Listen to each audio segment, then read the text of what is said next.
Mr. Schmid of Westport. Thank you, Mr. Speaker, and through you to my colleagues, assembled staff, honored guests in the gallery, and court officers. As many who have stood here before me from our great freshman class have said, it's a remarkable feeling to be standing here in this chamber. And I want to thank the people of the 8th Bristol District for having the confidence to send me here. I appreciate the opportunity to serve, and I hope that I can do some good. I want to thank my family and friends for working so hard to getting me here, including, not the least, my wife. And I want to give a special shout out to my late mother and father. My mother was Chinese and came to this country when she was 17. Her father was Commissioner of Education in Guangxi province. That's the one that's just above Vietnam. And he was one of the first in modern China to advocate for free, compulsory education for women and minorities. While he was working in Guangxi, his wife and daughter, my mother, lived in Shanghai, where my mother went to the Shanghai American School.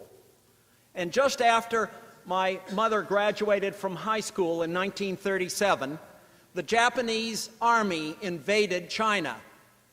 My grandmother and mother escaped and came to the United States. The only thing my mother knew about the United States was Wellesley College, because it had a reputation for admitting young Chinese women.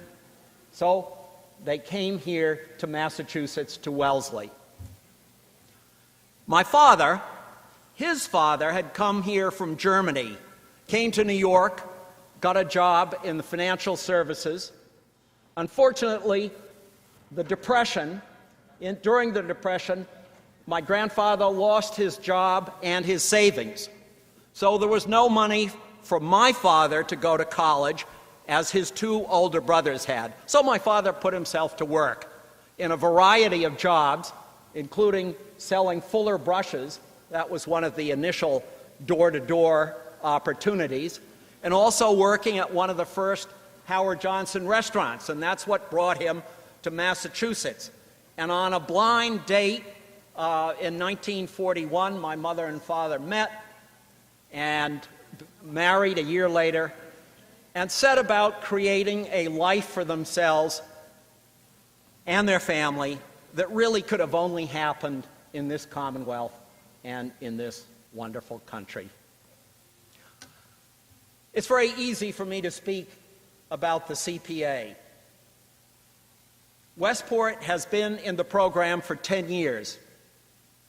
Many of you have been to Westport, and you've remarked on the open fields, farmland running down to the river and to the ocean. The CPA has been seed money to help us preserve many of those farms. It's also helped us dredge out the harbor. We have an important fishing fleet that couldn't get to the docks. The CPA helped us do that. As previous speakers have remarked, Westport has the same experience. We've been able to renovate our town hall, our grange, our historic school building.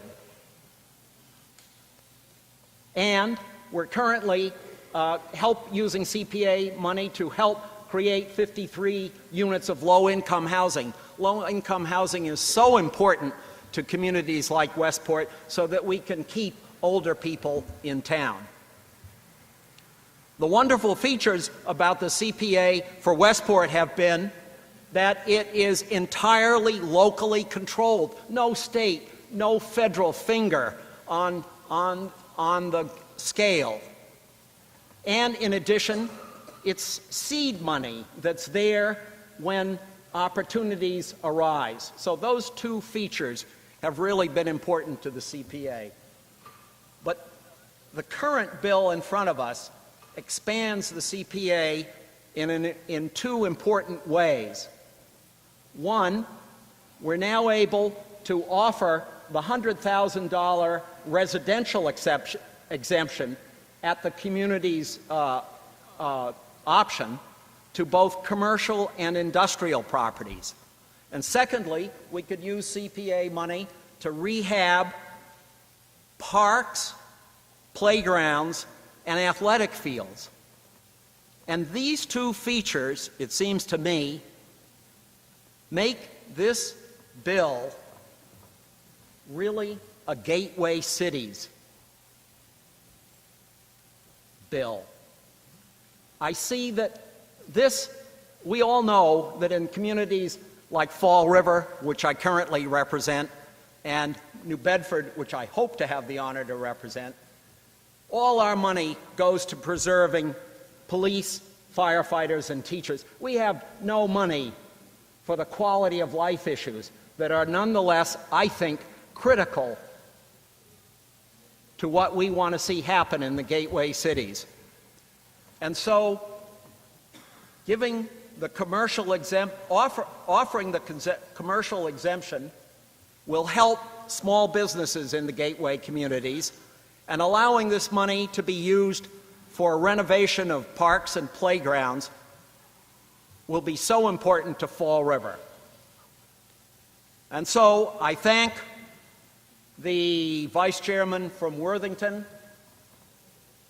I thank the Speaker, and I urge all of you, whether you come from a small town like Westport or a gateway city like Fall River, to vote for this bill. Thank you very much.